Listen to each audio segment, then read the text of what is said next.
So for me, the bar was very high because I love cocktails. So if I'm going to drink this product and I'm going to get my friends who will enjoy cocktails to drink this product and respect it, and that's the most important thing, respect it alongside these, high quality bar cocktails, it has to be so good. And I want brands with layers and stories and that do good. So we built in a lot of those elements.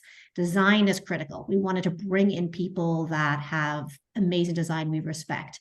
And I think it does come back to that respect and inclusivity at the core of what we're offering. There's no reason. It's a shame. It's disgraceful how people who have chosen not to drink or cannot drink have been stigmatized for so long. It's also head scratchingly weird.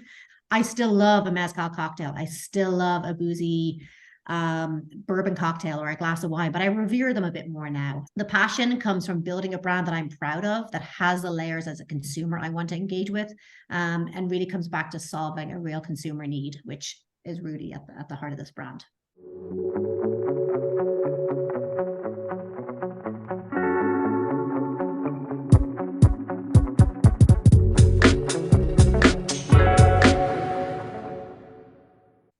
All right. Welcome back to the Liquid Entrepreneur Podcast. Thank you for joining me. I am so pleased to have to me these two industry vets, Miss Ila Byrne, Mr. Rudy Aldana from Parch. If you're not familiar with Parch, you need to stop watching this right now. Go to your local store and buy about 50, 60 cases of it. Listen, guys, I really appreciate you spending some time for me. How you doing? We're doing great, Monty, and it's so good to see you again. Likewise. I'm so happy to see your smiling faces. The smiles means that things are doing great. Yeah, I mean, always trying to just drive positivity and try to get this business, off the ground the best way possible. We believe in what we're doing. This is a purposeful venture, and definitely is something that brings a lot of joy and also a lot of challenges every day. I love it. And it's interesting that you said joy and challenges, because in the entrepreneur space, you get your ups and your downs. And, if anybody ever tells you that everything is rosy and free flowing, they're living in a dream world, but, the survivors survive, and, and you keep trucking on. And the whole goal is to really do something phenomenal. And, with the right focus and the right attention, the right attitude, I know it's going to happen for all of us, right? So, before we can get to Parch, what's been going on in your life? How when we talk, we tend to jump so quickly into stuff. So, how's your week been? What's been going on? I love that. Bring it down to like real life, because we all get sucked up in the entrepreneur biz very fast. This week has been amazing. Probably one of the funnest weeks I've had in a very long time. And yeah, starting a business is really challenging, but then the rewards just taste even sweeter. So we've built this company through the pandemic, and we've expanded and grown the team virtually. So we've hired people that we've never met in person, and we've built these relationships through Zoom and through phone calls. And we have an amazing team. We're really fortunate to have some wonderful people helping us grow this business. But not meeting people in person is a really strange way to run a company. So last week at this stage and over the weekend, we met our full team, which is 7 people now, in person, in the flesh, in Arizona, in our spiritual and corporate home of Tucson. So our business is registered there. Our charity partner is registered there. We have a brand ambassador in Tucson and a business development manager in Phoenix. And our whole brand is based out of the Sonoran Desert. So it was incredible. We were literally in the desert, seeing saguaro cacti and all the beautiful bounty of the desert as far as the eye could see, right near the Desert Museum in Tucson. So about 40 minutes from town. It's incredible. We also partook in the Agave Heritage Festival, which is in its 9th year running in Tucson. And we were the only non-alcoholic offering alongside 50 mezcals, tequilas, bacanora spirits, sotals. So that was an incredible 3 days of different seminars and tastings and meeting different folks. But it was just meeting real people. Again, nothing beats meeting your consumer, meeting other people in the industry, really seeing what they think about something so radical as this. And then we did 2 events this week back in New York. We were fortunate enough to be selected for the Wall Street Journal Future of Everything showcase, which is 2 days in New York. We were under the section of Future of Drinking, so ourselves and one other new startup. So that was really exciting. A very different audience chatting to there. You know, it's very tech led. The future of everything is exactly what it says. We're meeting trend spotters and people like that. That was really fun. And then last night we got together with 200 cyclists around New York for a late night happy hour in a park outside, sampling with the biking community in New York. So it's been a really fun week where we've got to chat to people, which I love nothing more than just meeting people, sharing a beverage, talking about Parch, talking about their lives, and connecting. Well, first of all, that's insanely impressive because that's a lot. That's a lot. How in the world, or what has it been like? I know you just said you just met your team, but what has that experience been like working with them virtually? Yeah, it's been a situation. I mean, I think that good energy and good businesses with a clear mission attract like really good people. Yeah. And we've been very fortunate. So we've had really people joining us from different trades of life and coming to really join us in this normalization of adult drinking and normalization of any non-ethanol options and choices that you have. It's funny that today, I mean, we are in Cinco de Mayo, we are recording this, and Cinco de Mayo is being long associated with alcoholic drinks, of course. However, we don't see this is a perfect time to break away from that stereotype and encourage those who choose not to drink for any reason to celebrate as well, and celebrate, of course, a bit of a Mexican heritage pride and the influence in the US. But it really is a good moment to be in business, I'd say. It's been to your question. We've had, I mean, we have several meetings. I mean, of course, during the weeks, and we day in day out we are driving Parch, and we get to see and get to know the personalities at a distance from afar. But really, when we get together, is very special. You get the perfect energy to keep driving the business. So that's where we are. Your team is spread out a bit. Are you both based in New York? So I am actually right now. My residence is in Toronto, in Toronto, Toronto, in okay. Canada. Yeah, and then Ila is in New York. We have team members in South Carolina, in Charleston. Yeah. We have as well Phoenix, and we have in LA. We have another person as well in New York, and yeah, we soon will have someone in Florida, and also doing a bit of a ambassador tour throughout Texas as well. So we are spread out, and it is wonderful to see like different perspectives, and of course having contributions on from any major city in the US.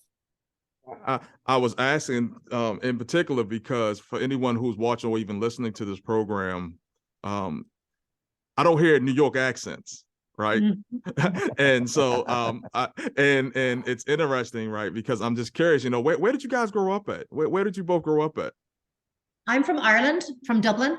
I spent kind of my youth there. I then spent some time in Australia, in South Africa, traveling, Asia, and in London for about 8 years. And I've been in New York for 15. So my mom's originally American. My dad is a total dub. I feel very Irish. And Rudy has an equally interesting and varied background, right, Rudy? Yeah, no, absolutely. So grew up, I mean, and was born and raised in Colombia, in Bogota, and then I had the fortune to live in several countries throughout Latin America due to my father's job, and then I ended up migrating into Canada, and came here into Canada in 2000 and continue my career. I work in non-alcoholic drinks like soft drinks, both in Colombia and here in Canada, and then moving to alcoholic industry, alcoholic beverages here in Canada, and that took me to living in Europe. So I live in Amsterdam for a while, and then ended up as well in New York, and that's where I spent the last years with me at Diageo. Now I am moving back and forth, but I'm right now based in Toronto. That journey is super exciting, and a lot of times people talk about the American dream, right? So come over, whether it's U.S. America or North America, but come over to America. What is it? The white picket fence, 2 dogs, 1.5 kids, or vice versa, and you get a great job and you retire with a great 401k and you keep it moving, right? And here it is. I have 2 entrepreneurs in front of me. Like, where did you get your entrepreneurial spirit from? Like, was it something that you always wanted to do? Were you always interested in owning your own? Who influenced you guys to go down that path? I guess we have 2 different perspectives on this, but from a personal point of view, I had always seen that I love to bring to life something that I envisioned or created. But of course, I mean, life gets you to different places, and then you just become a person that work for someone, and you enjoy also the benefits from working in corporate head offices and things like that. But then what I did is it came to me as a gift, Monty, and I see it like that. It was while I was in New York, I was faced with a diagnosis of a cancer diagnosis, or a health issue that really serious and advanced. And it came out of nowhere, and basically it was serious enough to really make my things, make everything stop and just fully devote all myself and my family's energy towards that. So I was fortunate to get treatment, to start my recovery, and to really be able to see myself as, okay, what are the things that I could do in order to preserve my life here? And it is a time to just really see. I have 4 kids. I was like really at that moment, of course, I mean, you have a full family, my wife as well, at that time, of course, like all concerned about that. Now there's other changes that happen in my life as well that I will get into it in a bit. But at that moment, you go through that recovery process and you get to those, what are the things that you like to change? And one of the things is I said, well, I'm not going to have alcohol in my life. And I don't want to, we're going to just pay attention more to my health and make sure that I'm doing my runs, that I'm keeping my fitness levels and things like that, and watching what I eat, because I mean, we don't have a lot of time here. And when you have kind of like here's your yellow card, it's like, hey, if you don't make changes, I mean, things are gonna go south. So I wanted to just change that, so I did. And then as part of my profession, I was working in the alcoholic industry, so I thought that later on, I decided that I wasn't a great ambassador for it. So I decided to just move on and separate it from Diageo. And then it was so strong, my, I guess, desire to enjoy also adult drinks with in social occasions, that I decided to look into options. And I said, well, why don't I just put all the effort that I put on my previous industry into a more purposeful role. And I decided to just go on my own and try to bring something to life. And hopefully it is, I say always, hopefully it is a bit of a good story and a legacy for my kids to really have and face a tough situation and turn it into positive. I'm curious, and Ila, I'm gonna come back to you on this one, but I mean, that's thanks for sharing that and being so open, Rudy. When I think about what you just said, what you were going through, not too many people would think about jumping into something so potentially risky, as in starting something. That's kudos to you, really. Kudos to you for taking that leap. I think that's a lot. That's part brave, maybe part crazy, super exciting, but probably a little scary. Were there any trepidations when you said I wanted to do this? Yeah, oh, absolutely. I mean, there's a point that when you start in this journey and you know that is monumental, is building a new business, is building a new company with all the aspects of it, and you have to believe really hard on what you're doing, and you have to put the actions and all your financial resources towards it, and that's what we ended up doing. So it is really, this is a commitment, it's a full commitment, and I will give it the best shot possible. And with so far, we are like so fortunate and so lucky to have fun, great supporters, and positive feedback from consumers and trade. Ila, what about you? Where did your entrepreneur spirit come from? This is anybody in your family were entrepreneurs? Where did that hustle come from? No, I think I was just kind of at that time in my career where I had learned as much as I could in the industry that I was in. I was meeting with consumers. I was leading innovation for the largest spirit company in the world, constantly making new brands, constantly seeing great ideas get discarded or be launched incorrectly. And just had that drive to do better, that drive to offer consumers something different. There's so many whiskeys, so many vodkas, so many tequilas out there. I kept hearing from consumers. I kept seeing the trends. I'm always trying to see what's coming next. That's been pretty much my whole career, has been in innovation led by consumers and trends.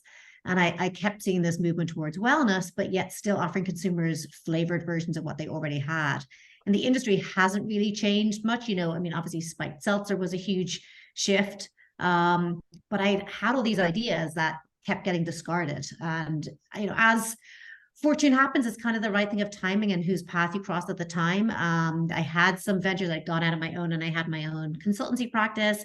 I had started another startup with a partner that didn't work out. And then Rudy and I crossed paths, and it was simply a project initially to create a new brand, a new concept for him.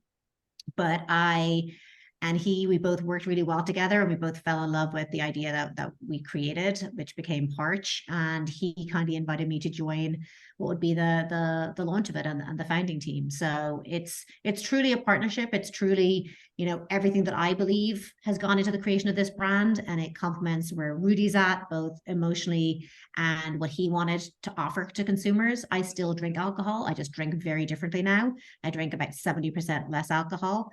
But I don't think I had this entrepreneurial bug that I needed to kind of release. It was opportunity. And I think there's a real hunger to offer consumers a better solution, and knowing that the times are changing. People are socializing differently, and the options out there were just not good enough. We thought we could do better.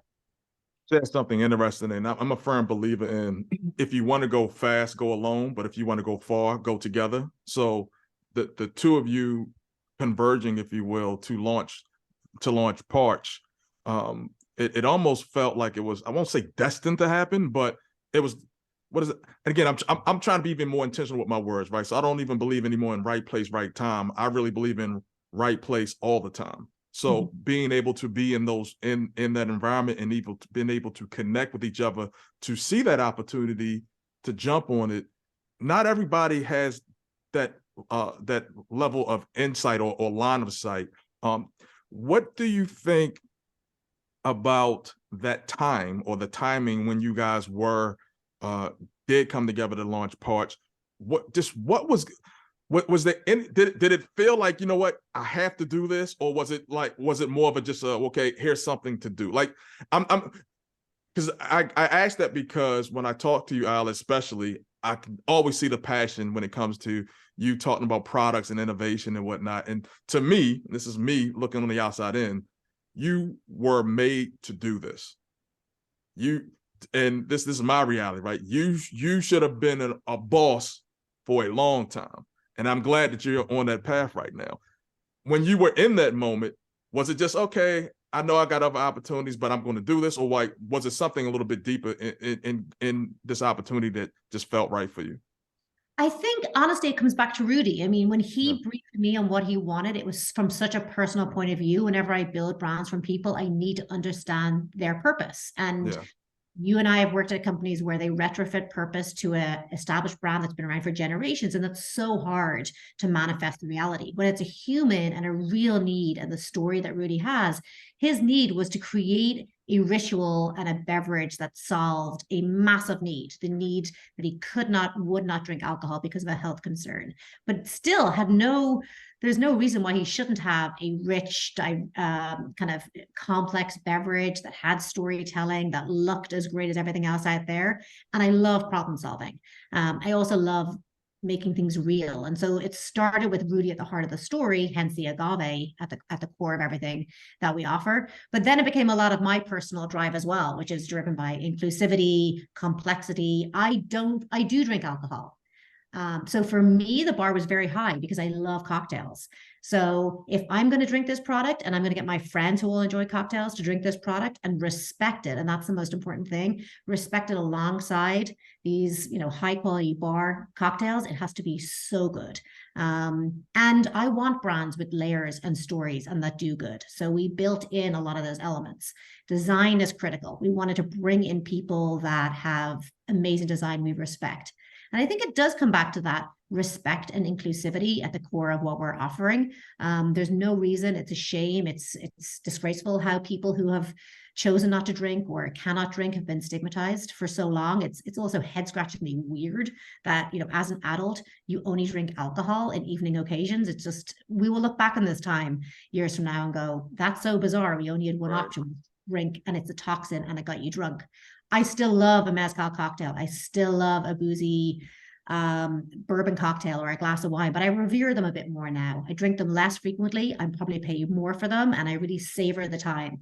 Just like with meat, I like to say meat is a treat, and I try and cut back on my red meat consumption.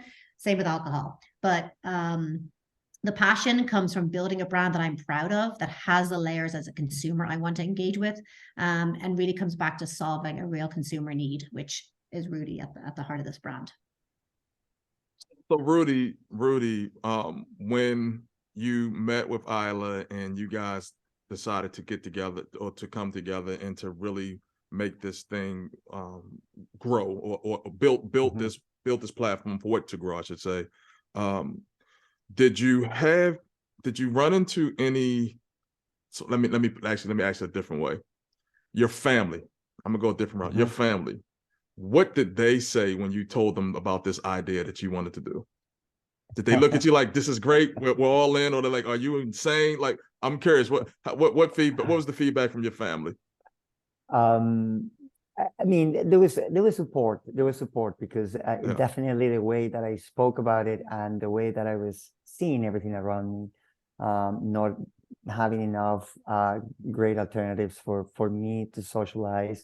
I found somewhere recently that it said, it's hard to find something that is equally attractive to just like people that feel really inclusive and people that really feel part of the occasion. So I thought that there was the way that I spoke was there's definitely a big opportunity there. So everyone was supportive, I have to say, but it was always there was a bit of always doubt in terms of like, can I really do it? Can you really go and create something that people can feel they can have instead of alcohol?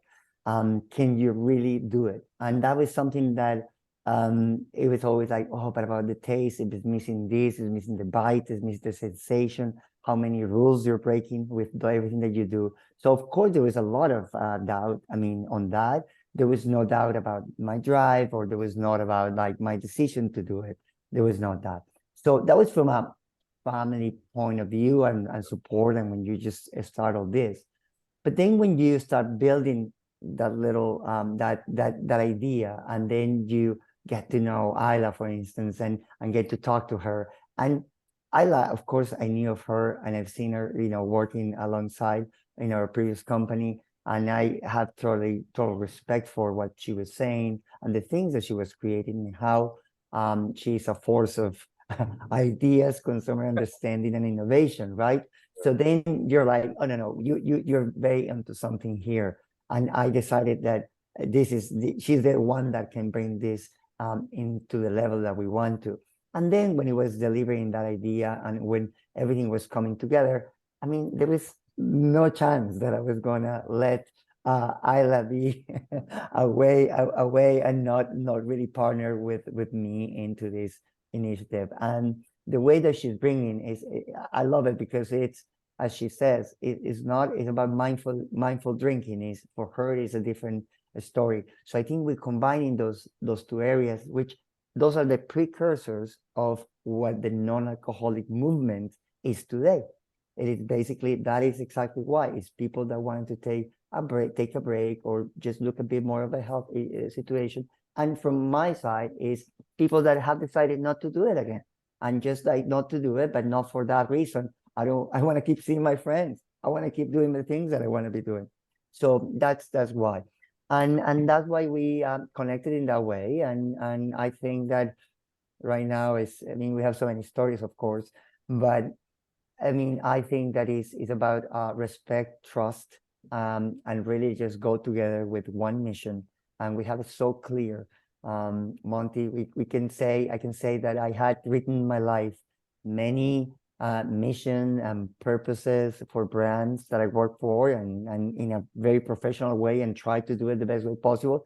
But this feels different because this comes from an origin that is very real, and it comes out every day. Every day that I get up, I said, okay, here I go. Even if I'm super tired, if I go that, it's like the first, when I wake up and I breathe the air that we all breathe, and it's like, we're here, I'm alive. And that is really something that is important, and that we take for granted. So let's just make it happen, and let's make the days count. I've talked to a lot of founders in this space, and I would say of the folks I've spoken to, even the ones that I'm yet to speak to, probably 95% of them have never worked in this industry ever. And that's at least been the experience with the folks that I've been speaking to. Having come from the industry, what has it been like maneuvering on this side of the fence as independent operators? What have been some of the biggest learnings from when you were doing it with maybe a bigger pocketbook and a couple of different expectations from people on the other end versus what you're doing now? What's that been like? Oh, it's been a learning curve. It's been a learning curve, and it really is. The fundamentals, and what it needs to get done. But all my life, I relied on having a supply chain perfectly tuned up. I had like a commercial team that I would just basically ask them and get informed as well, but ask them like, here's the goal, like here's what we have to do, and they will make it happen. But in this business right now, it's like you're doing it all. You are the one calling, you're the one introducing yourself, and you are no one. You are someone that has an idea, and you're small, and you're like, trust me, this is something good. We have some background and some pedigree from that reason, but not necessarily that is going to get you a listing in Whole Foods right away.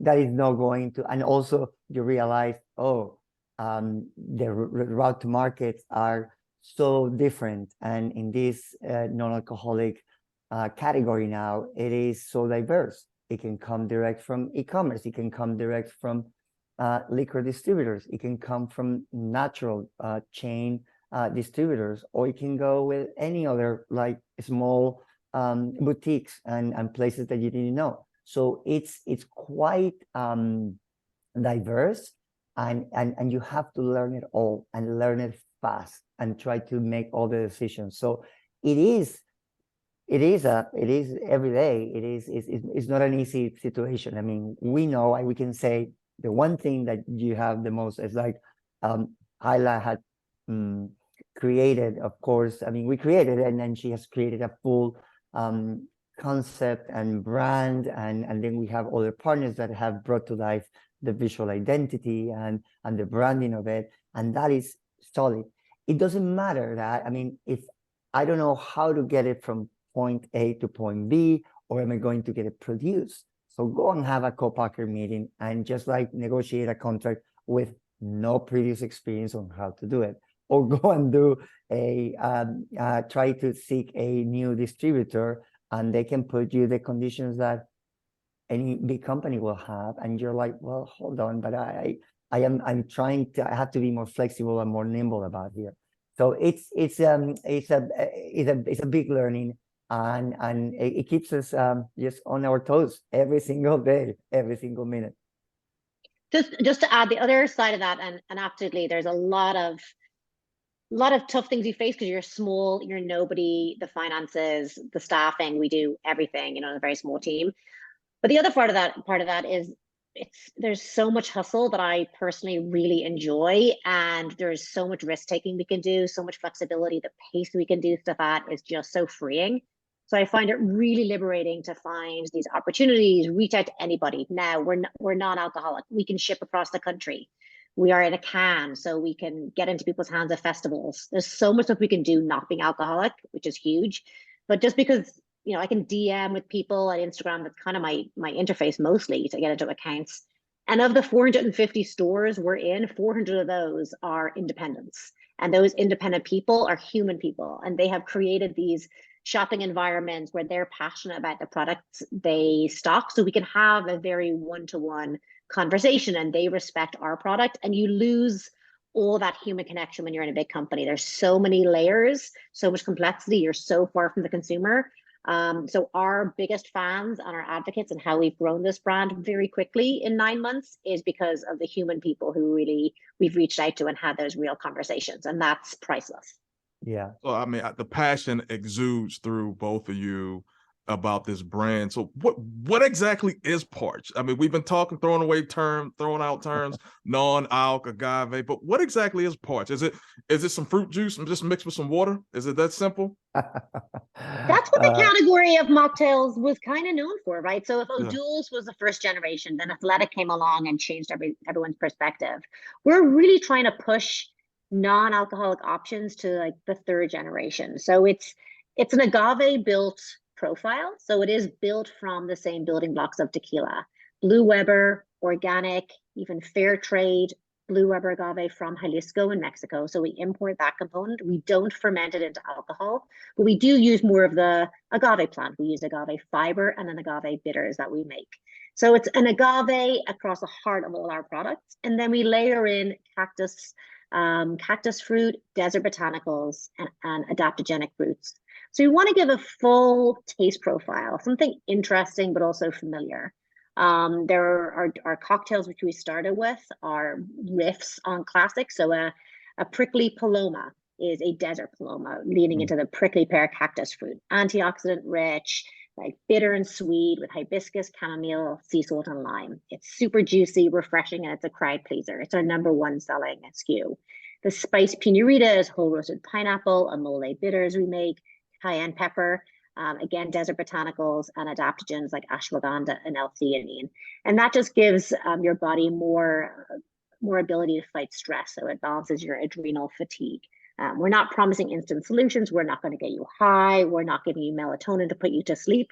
We're giving you complementary feeling that people want with alcohol. They drink alcohol to relax. We're giving you herbs that over generations in Ayurvedic medicine have historically been used for stress relief.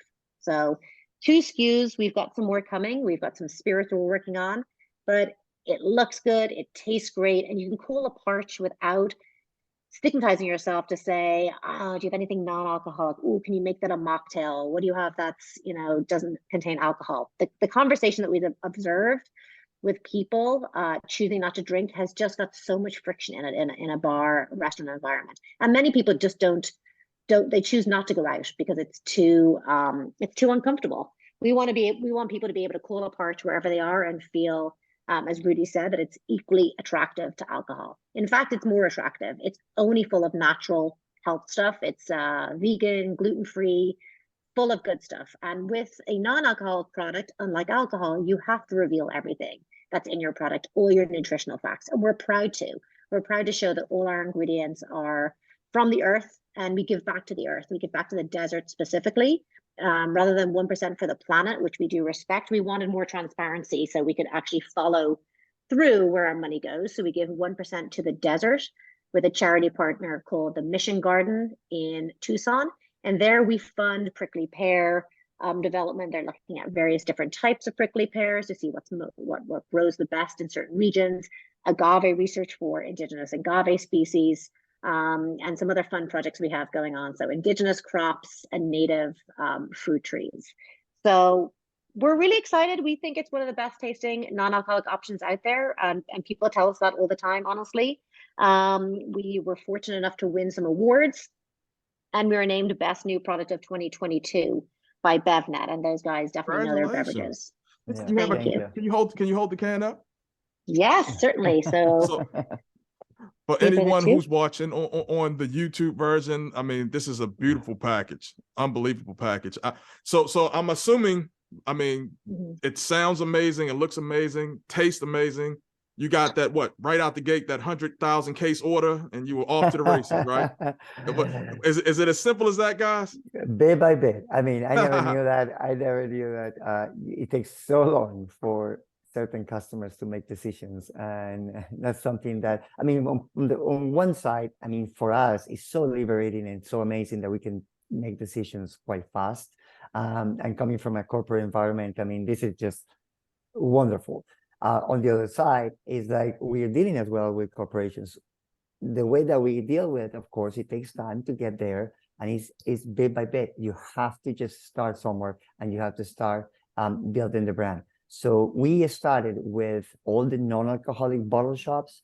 Also, we started with Foxtrot, which is a premium, coffee place, I would say. And then they were the places that we started just selling, like, a case at a time, and just like started from there. And it started to gain momentum, of course, and then you get to know, and people get to spread the word and know exactly what they're trying, what they're tasting, and now we're gaining momentum. So we're happy that now our e-commerce, even though we're out of the pandemic, it is growing.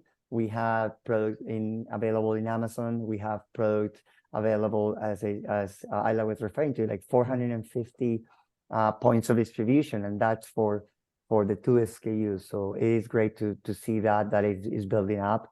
But it was the first orders, of course, you start seeing the numbers are very little and continue to grow. And we're not selling, millions today, but we're really hoping that we can just like give this product to more people, so more people have a better option for them to enjoy an amazing night.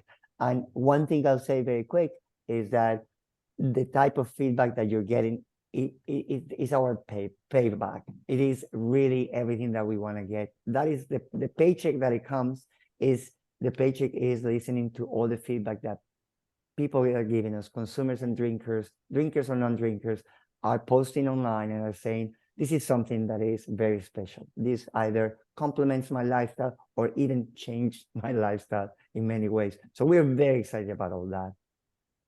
No, thanks for sharing that, Rudy, because, it's so many people who tend to start businesses these days, regardless of what industry it is, and they may have a fantastic product, and many of them do, right? But success just doesn't happen like that, regardless of how you measure success. Yeah. You can have the best product in the world, the best widget or whatever it may be, but, on this side, you got to put in the work. And and it's a marathon. It's not a sprint.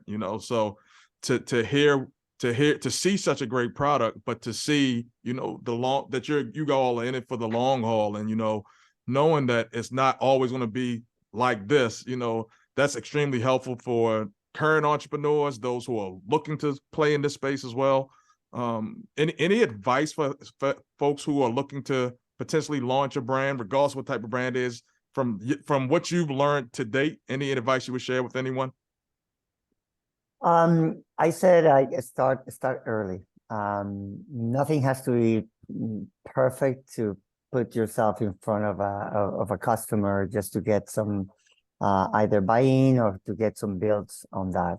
So you just try to go early, even if your product is not 100% done and perfect. Just go collect more feedback, get input from a lot of people in the industry as soon as you can before you make big investments. Because once you really fund a production run or something like that, then becomes just harder to change things around.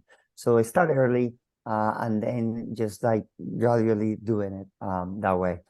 We have, I haven't, I mean, I'm saying this, but I did not apply part of it, of course. Ila and I, we went full on. We're very, as I said, lucky in many ways. But yeah, we always keep learning. I had three things I wanted to add. One is try and ensure you're really solving a consumer need. So what is the problem you're solving? Make sure it's really a scalable problem and understand your consumer so well that the product or the solution that you're offering is really intuitive for them. So insert it into their routines or make it an easy switch. You don't want to have to educate them too much. So ours is non-alcoholic cocktails. A lot of people don't even know that category exists. They've never heard of it, or if they have, they think of something that's very substandard. So the gift that we give them, we see it every time we do samplings, is this facial expression that changes. They're like, oh wow, oh that's really good. We hear incredible enthusiasm when people taste it, like, I never expected it to taste like that. Oh, that's really good, because their benchmark is so low. And then it's trying to help them to think where they could drink it, how they could insert it into their life. The second thing I'd say is storytelling. Storytelling for me, as someone who really likes discovering new brands, is really important. It's not just the entrepreneur founder story, it's a story of where it comes from, or the story of the design, or the storytelling of the ingredients, the sourcing, the flavors. And we definitely, as we talk to people about the different flavor profiles, I can see them react to certain ingredients where they're intrigued and they want to step in and they're like, that sounds really good. And for us, that's critical. It should sound really good because that's what they read or hear before they actually take a sip or buy it. And then the last thing is find your community. So for us, it's all about building it, as I said before, with real people. You know, people were very obsessed with DTC for the last couple of years, that virtual world. I personally really like the tangibility of things. And the human interaction. I think we lost a lot of that. A lot of brands became very bland. They became very samey. And our brand is designed to be very different. It has a real tone of voice. It's about a real place, a place of discovery, but it's really about real people coming together. We have wonderful partners all across the country. Partners or parchers, as we like to say, but our Parchers are real fans. They're incredible. We have many brand ambassadors who come to us with these gorgeous stories where they're like, oh my God, this is the best thing I've ever tried. How can I help more people find out about your brand? And we want to harness that power that is priceless. So find your community and build it with real people. It's so important. I have to ask this question. What do you think about celebrity-born brands? Yeah, pure opinion. Yeah, I mean, I think they come with a huge advantage. I mean, I look at brands in our category very close to us that come with a huge model or a huge pop star, huge actors. So there's 3 in our space that are all celebrity funded. So you have a huge baked in visibility immediately and more money. It doesn't make them better quality brands or even better looking brands, but they get a massive advantage. I think if any celebrity is behind something, and I think there's a very big tequila brand out there right now, the genuine story of the founder is really important. Anyone can stick, not anyone, but many people can stick a celebrity name on something. But consumers are much more savvy. It takes 2 seconds to find out, and this issue happened just the other day with a brand where someone has claimed they have never drunk alcohol their whole life, and suddenly they've launched an alcohol brand, and the consumers are like, wait a second, you've been pitching this healthy lifestyle as a gorgeous, glamorous pop star, and now you're saying you do drink alcohol? Hang on a second, are you just after the money? So I think just do it with genuine grace and integrity. And if you're a celebrity and you want to do something that's really solving a need, go for it. But for us, it always comes back to the product and the provenance and the purpose at the heart of what we're doing. And I actually do have one more. This is my continuous one mores.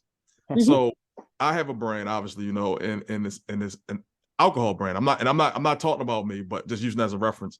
And we've been making a lot of noise, but I've realized for us, one of the biggest challenges has been literally getting investors on board to the degree that we need. How have things been with you all with raising funds? Are you just self-funding? Are you looking for investors? I'm curious as to how that journey's been for you all.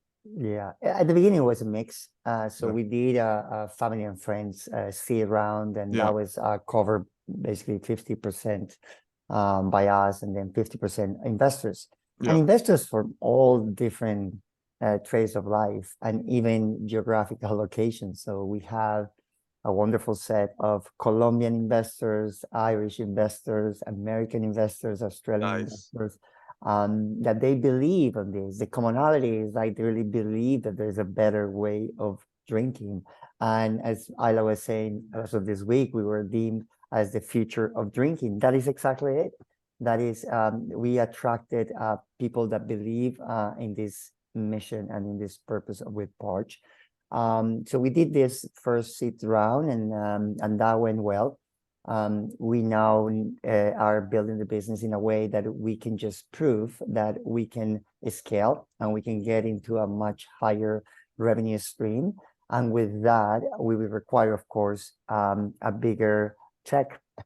And so we are in that process right now. But I have to say, there's something really special about Parch, that we've been attracting, like, I mean, great people, like just overall great people that really believe that this is something that can change the landscape and has a big future from everything that we do. So it's not, of course, I'm not saying that it's just like we're just turning money away, but we definitely are going in that trajectory, and we haven't found a huge wall that we cannot climb. In the next round, which we're doing now in the third quarter of this year, which is going to be now the bigger round, of course, we'll see how the market is performing. We'll see how people are really looking into this. But I am, I'd say I have some confidence that because of we are having revenue, we are strong, we're having momentum. We have a lot to show that this is a viable business for the future, with a clear path of scaling and hopefully success for everyone. But I want to make it important. Go ahead, Ila. Sorry, Monty. I just wanted to add that we didn't have a Rolodex of rich friends and family to call on. We didn't have VC background where we had, access to funds, and people do have that.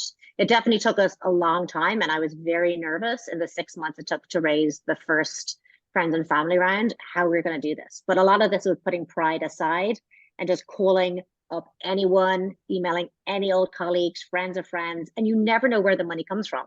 And frankly, most of the money came from people I'd never met before.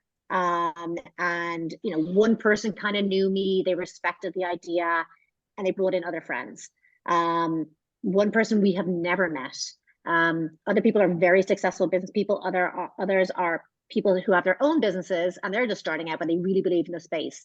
And it's important to say that probably 75% of the investors drink alcohol, which is representative of the market opportunity for this space as well. And we're hoping that those people will then be able to share the success, the growing success, with their kind of extended circle, and that will help us close the next bigger round, quite successfully. That is a major gem. That is a major gem. Thanks for sharing that. So to get you out of here, I play a little game, and it's called "This Is One of My Favorites," right? And we won't play the extended version of it, but it's just a little bit of a couple of questions to get us grounded on who you are and what makes you all tick, right? So this is one of my favorites. You know what? We'll start with you, Ila. Ladies first. This is one of my favorite movies. Oh, It's a Wonderful Life. Okay. All-time classic. I cry every time. What about you, Rudy? I think, I have I mean, this is very emotional and very different for many reasons, but The Notebook, I think that, and this shows a bit of my my very emotional and softer side. Yeah, great story and great learning for everyone. So I think we just discovered we're both criers, Rudy. I think we are. I think we are. The Notebook. This is one of my favorite business leaders, or this is one of my favorite business leaders. Go back to you, Oh, Ila. Yves Behar from Patagonia, I'd say. I think to take a goods brand like that and to have a really big mission that changes people's perception on the world is something we strive for. What about you, Rudy? I think that I have to say, from a day to day, I mean, yeah, well, Patagonia is good. I mean, I have someone in a different space, and he's in the space of food, and this is someone that is back in Colombia, and is someone that really created something that is trying to change. It's a very artisanal type of product, and it's changing the lives of indigenous communities, and is really working in trying to bring together the community to just for the greater good. So I leave it there. I mean, it's a very small business, and it's a coffee and also like a sugarcane business. I must say, I made a mistake. Yves Behar is from Fuse Project, who do very futuristic design and also want to change the world for good, and they are phenomenal. But for Patagonia, it was Yvonne Chouinard. I'm sorry, I got both those names mixed up. We'll give you. I respect both of them. That's a twofer. This is one of my favorite things to do to unwind. Ila. Hiking. I love just getting lost in nature. We were fortunate to be in the desert the other day. I was woken at 5:30 by birdsong in the middle of Tucson, in the Sonoran Desert, and I just went for a walk for an hour. It wasn't really a hike, but if I can be anywhere alone in nature, that's pretty much my relaxation. Yeah, what I do is I like running, so I like to run long distance running. I think that is an exercise that keeps some sanity and also gives you the mindfulness that you need to just get on with your life. Okay. Ila, this is one of my favorite qualities in my co-founder.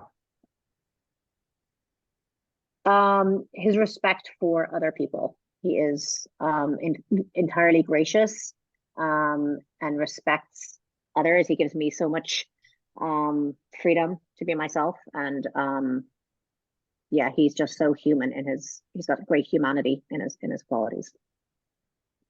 Rudy? Yeah.